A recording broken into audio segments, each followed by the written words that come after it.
თამარის დასახლების მცხოვრებლები შეპეცე ბათუმის ნავთობტერმინალის წარმომადგენელს გუშინ გვიანღამით 9 საათის განმავლობაში ეკამათებოდნენ.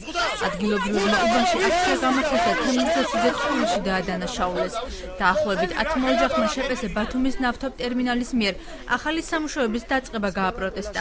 მათი თქმით, კომპანიამ უბანში საცხოვრებელი სახლი შეიძინა და შემდეგ სამუშაოები დაიწყო. მოტყუებით იყიდა ჩემგან დინა ზოსიძე ჯემალი. საცხოვრებლად მინდაო. მეც ვთქარი ხარაშო.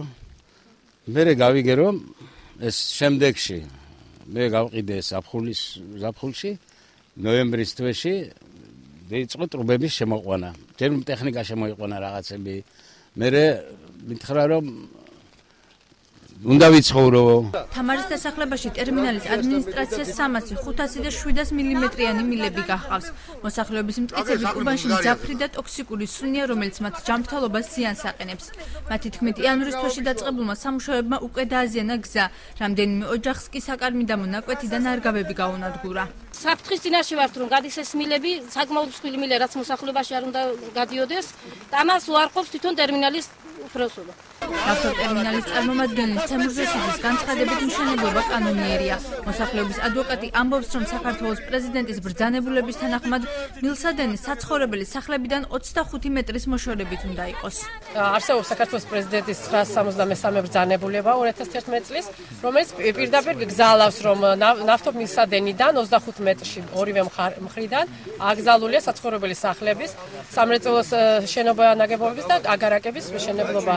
ანუ საერთოდ არ უნდა არსებობდეს საცხოვრებელი სახლები.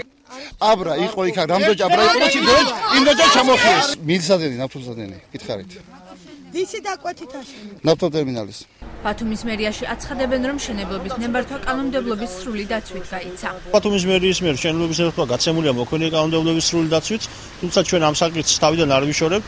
ჩვენთვის დღეს გახდა ცნობილი მოსახლეობის პრეტენზიის თაობაზე. შესაბამისად, ჩვენ გქონდა მათთან შეხვედრა ქალაქ ბათუმის მერიის მოვალეობის შემსრულებელთან ერთად. ჩვენ მათ შევთავაზეთ მათი პრეტენზიები გადმოეცა წერილობით და შემოიტანეთ ქალაქ ბათუმის მერიაში, რის საფუძველზე ჩვენ დავიწყებთ ადმინისტრაციულ წარმოებას. მოსახლეობა კომპანიის წინააღმდეგ სასამართლოში სარჩელის შეტანას აპირებს. თემაზე აჭარის გარემოს დაცვის სამმართველოს უფროსი კომენტარს არ აკეთებს, რადგან როგორც ჩვენთვის გახდა ცნობილი, იგი ამის შესახებ ინფორმაციას არ ფლობს. ბახოწულაძის თქმით, აღნიშნულ საკითხზე მასთან წერილი დღემდე არ შესულა. დღეს ხალხს აქ მე მომდგარი